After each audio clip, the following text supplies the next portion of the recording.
क्या आपने कभी आईएसआरसी कोड का नाम सुना है?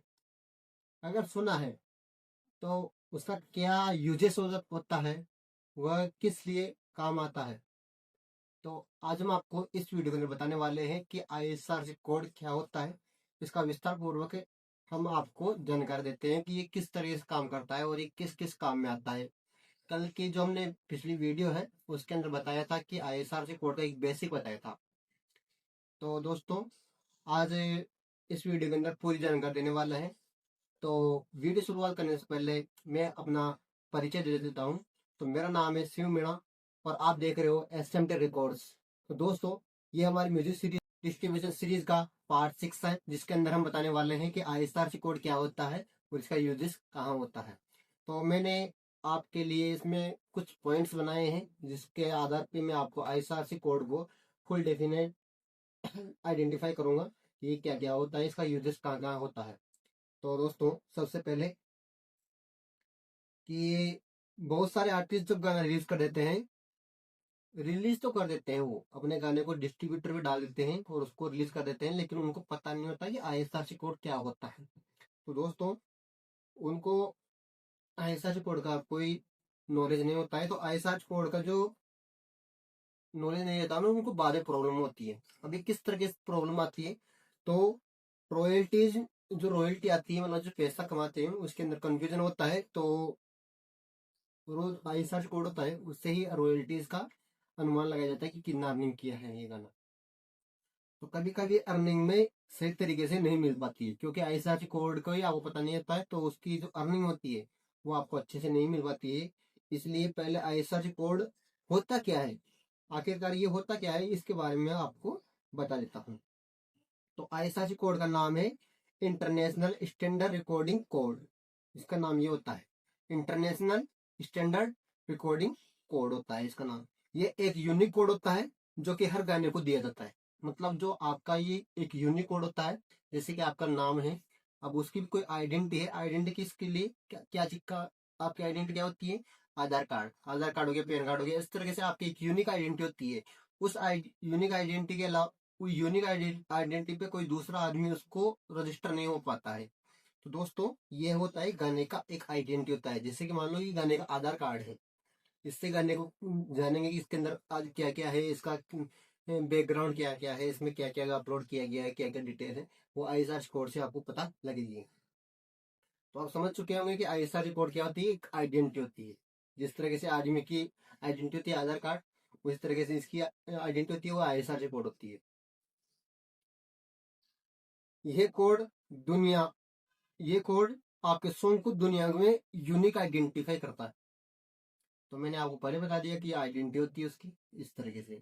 तो ये किस तरीके से काम करता है, ये चीज आप जान लो कि जब आपका गाना Spotify, Apple music, Jio Sawan and YouTube music पर जाता है, तो आईएसआरसी कोड उस गाने के साथ जुड़ा रहता है। तो मैंने आपको पिछली वीडियो में बताया होगा कि एपीआई के थ्रू आप गाना उस पर जाता है। तो एपीआई की जो लिंक होती है, उसके अंदर एक आईएसआर कोड भी होता है दोस्तों, जो कि आपको आपके गाने को फेसबुक, इंस्टाग्राम और सभी म्यूजिक प्लेटफॉर्म में उन पे ले जाने के लिए काम करता है। जब भी कोई आपका गाना सुनता है तो स्ट्रीम्स काउंट होती है, स्ट्रीम्स काउंट होती है, और जो डाटा रिकॉर्ड होता है वह भी किसके थ्रू होता है? आईएसआर कोड के थ्रू भी पता लगता है डिस्ट्रीब्यूटर को। यानी कि जो आपके अर्निंग्स होगी या कुछ भी हो गया, उसको ट्रैक करने का काम कौन करता है?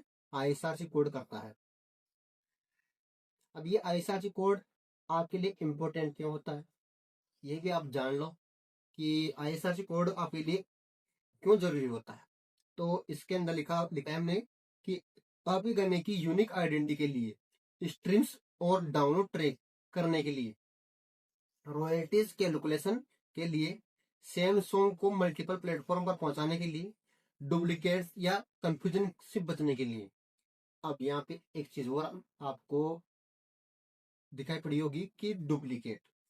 तो दोस्तों, इसमें ये होता है कि आपके गाने को अगर कोई दूसरा गाना, कोई दूसरा पर्सन आपके गाने को अपलोड कर देता है उठा करके, तो जो आपका आईएसआर कोड है उसके माध्यम से ट्रैक हो पाता है वो। आप उस पर केस करोगे तो भी आप वो ISRC कोड होता है उसके माध्यम से उसके ऊपर केस होगा। तो ये भी एक आइडेंटिटी हुई, एक प्रॉपर आइडेंटिटी हुई। इस तरीके से इससे ये क्या है कि आपकी एक यूनिक आईडी है। तो डुप्लीकेट होने से बचता है गाना, दोबारा अपलोड होने से बचता है, और अगर दोबारा अपलोड जाता है तो उसका अर्निंग कलेक्ट करने पे भी इसका यूज किया जाता है।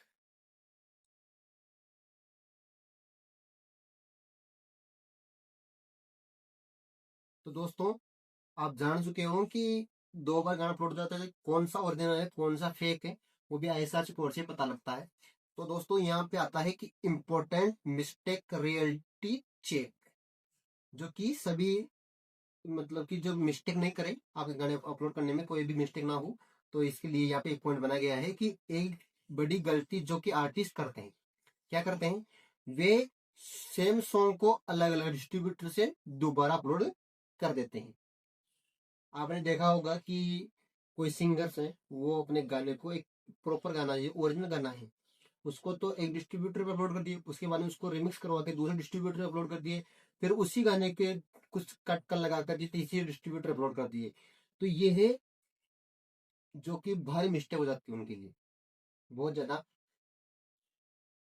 मिस्टेक वाली बात है ये। तो इसमें क्या होता है कि हर बार एक नया ISRC कोड बन जाता है, जो अलग अलग करते हैं डिस्ट्रीब्यूट, उससे कहते हैं अलग अलग ISRC कोड बन जाता है। तो स्ट्रीम अलग अलग काउंट होती है। आप समझे कि इसके अंदर में ये चीज क्या चीज बोलना चाहता है, ये चीज बोलना चाहता है कि जब आप गाने को अलग अलग तरीके से कट करके या उसको रिमिक्स करके अलग अलग जगह पे अपलोड कर दोगे ना, तो उसका यूनिक आइडेंटिटी अलग अलग बन जाएगा, ऐसा कोड अलग अलग बन जाएगा, तो अर्निंग भी स्प्लिट होकर के जाएगी। मतलब आपका गाना है ओरिजिनल है, वो ओरिजिनल कितना चल रहा है, उसकी रॉयल्टीज आपको मिलेगी। जो आपने रिमिक्स किया, किसी ने रिमिक्स करके वो दूसरे डिस्ट्रीब्यूटर में डाला, तो उसके रिमिक्स की जो रॉयल्टीज है उसको जाएगी, तीसरे ऐसे जाएगी।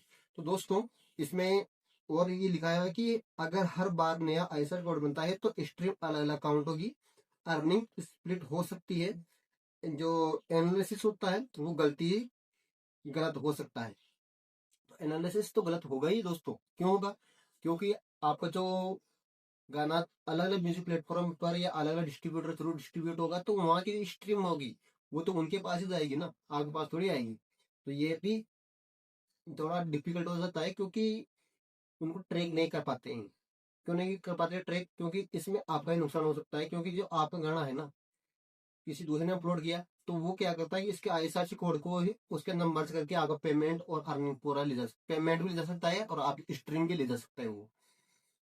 इसलिए हमेशा सॉन्ग के लिए सेम ISRC कोड का ही इस्तेमाल करना चाहिए। तो दोस्तों, आप हर बार अलग अलग डिस्ट्रीब्यूटर में यूज करते हो, तो उसमें क्या करना कि सेम ISRC कोड से आपको गानों को अपलोड करना है। अब सवाल आता है कि ISRC कोड कैसे मिलता है।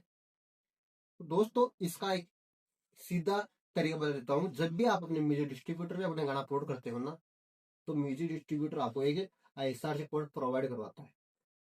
सिंपल भाषा में ये चीज बता देता हूँ मैं। तो वो जो म्यूजिक डिस्ट्रीब्यूटर है वो ऑटोमेटिकली बना देता है आपका ISRC कोड।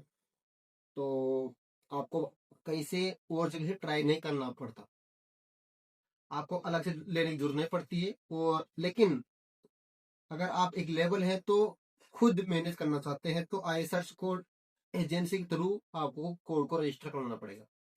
जो ISRC एजेंसी होती है उनके थ्रू आपको ISRC कोड लेना पड़ेगा। तो दोस्तों, अगर आप ये एक लेबल के थ्रू काम करना चाहते हो, तो आपको एजेंसी के थ्रू आपको लेना पड़ेगा। तो दोस्तों, इसी के साथ मैं आपको एक म्यूजिक डिस्ट्रीब्यूटर के बारे में बता देता हूँ, जो कि मेरा खुद का है। तो अगर आप अपने गाने को सही तरीके से, प्रोफेशनल तरीके से अपने गाने को सभी म्यूजिक प्लेटफॉर्म पर लाना चाहते हो, तो आप मेरे डिस्ट्रीब्यूटर के साथ SMT records OPC private limited के थ्रू आप अपना गाना सभी म्यूजिक प्लेटफॉर्म पर रिलीज करवा सकते हो।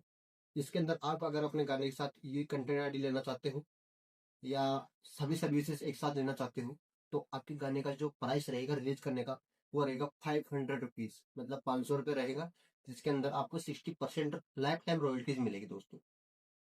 तो दोस्तों, अगर किसी भाई को अपना गाना SMT records OPC private limited के थ्रू अपना गाने सभी म्यूजिक प्लेटफॉर्म पर डिस्ट्रीब्यूट करवाना है, तो आपको डिस्क्रिप्शन में सारी जानकारी मिल जाएगी। आप वहां से व्हाट्सएप के थ्रू हमसे कांटेक्ट कर सकते हो और आप अपना गाना भेज करके उनको अपने सही तरीके से, प्रोफेशनल तरीके से आप अपने गाने को सभी म्यूजिक प्लेटफॉर्म पर डिस्ट्रीब्यूट करवा सकते हैं। अब बात आती है आगे कि हम नेक्स्ट वीडियो किस पर लेकर के आएंगे। तो दोस्तों, जो नेक्स्ट वीडियो आएगी वो आएगी यूपीसी कोड में। यूपीसी कोड भी क्या होता है, ये भी एक आईएसआरसी कोड के थ्रू आईएसआरसी कोड होता है। वैसा ही एक यूनिक कोड होता है, आइडेंटिटी होती है, जो कि सॉन्ग्स के आईएसआरसी कोड के साथ ही लगता है। तो इसके बारे में आपको नेक्स्ट वीडियो के अंदर बताने वाले हैं। तो दोस्तों, आपको इस म्यूजिक डिस्ट्रीब्यूशन सीरीज के अंदर आपको अलग अलग जानकारी एक साथ मिलेगी। तो आप हमारे यूट्यूब चैनल को भी सब्सक्राइब करें, और आपने अगर पिछली वीडियो नहीं देखी तो आप जाकर के यूट्यूब पे और वहाँ पे प्लेलिस्ट या कोर्स के अंदर जाकर के चेक कर सकते हो। और ये कोर्स बिल्कुल फ्री है दोस्तों, तो आप इसका लाभ उठा सकते हो। तो दोस्तों, मिलते हैं नेक्स्ट वीडियो के अंदर, जिसके अंदर हम बताएंगे यूपीसी कोड क्या होता है। तो मिलते हैं नेक्स्ट वीडियो के अंदर, तब तक के लिए जय हिंद, जय भारत। तो मिलते हैं नेक्स्ट वीडियो के अंदर।